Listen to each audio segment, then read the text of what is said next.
Koko daholo ny zanakasika rehetrarehetra vaovao tsara be any nomenanareo androany dia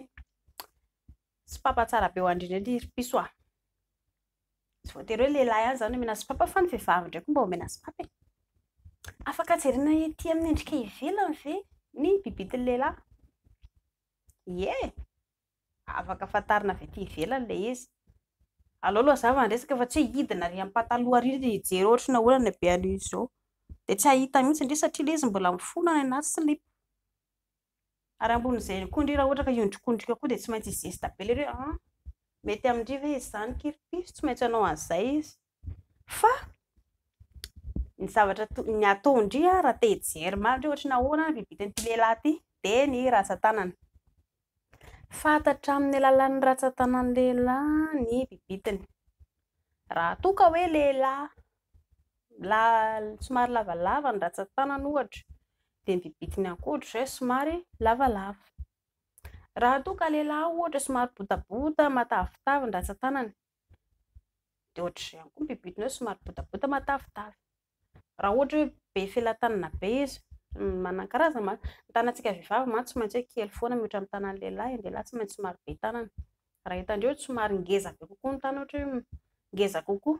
dia ohatr'izay ihany koa bibitiny hoe somary ngeza dia mahazo tombon-tsery daholo izany ho an'ny sipakely rehetrarehetra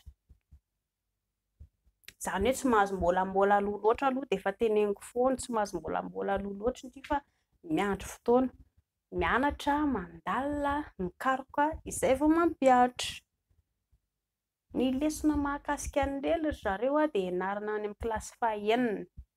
classe de 6e isika dia efa mianatra an'izany any am-pianarana noho izany tsy misy tokony mahamenatra izany ho an'ny tanora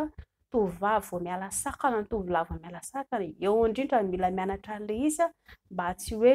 hirona amin'ny lalana tsy mahamety anazy fa kosa ny mampiatra anazy dia rehefa tonga taona ary tsara kokoa mba hoe rehefa any amin'ny fanambadiana izay vao ampiarina ny lela dia mba tsara ilay izy avy eo izany hoe mianatra manao répétition foana izany nareo ato mianatra an'ilay izy tsara aloha rehefa tonga fotoana dia mampiatra amin'izay avy eo izay fa raha toa ka misy fanontaniana apetraka amin'ny commentaire malalaka be koa mesazintsika any amin'ny mesazintsika any amin'ny message privé mangasitraka tompoko.